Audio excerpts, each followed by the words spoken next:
All the praise is for Allah, who is the author of all existence and the most generous to his creation, while he is also the all-compelling. He is the only one worthy of our worship, having no partners, no associates, no sons, no daughters, no one whom he must consult, and no one or anything which has any comparison with him. All the praise is for Allah, who is the King of all who claim sovereignty,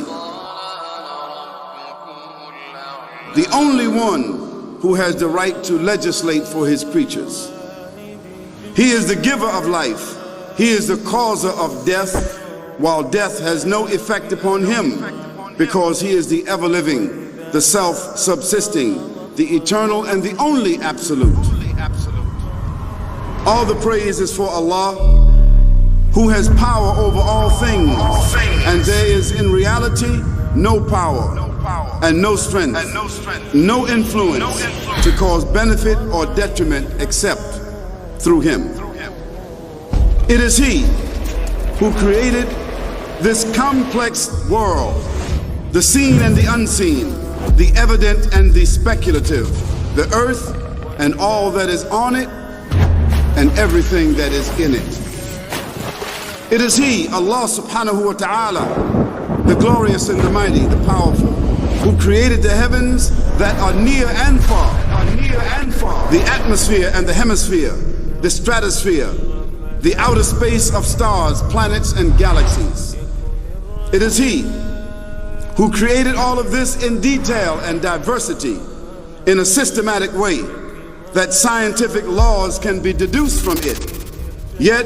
so expansive and so profound that science is unable to accurately measure or predict.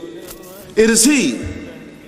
Allah subhanahu wa ta'ala, the glorious and the mighty and the powerful, who created and determined all at once, with no pause between his word be and it is, the heavens, the earth, the angels, the jinn, the men, the beasts, the birds, the insects, the fish in the sea, of every species and kind, all created simply by his command. It is he, Allah subhanahu wa ta'ala, who created the life and mandated death in order to see which of his creatures among the human beings that he has given volition, that he has given a choice to, would be the best in their conduct and their worship.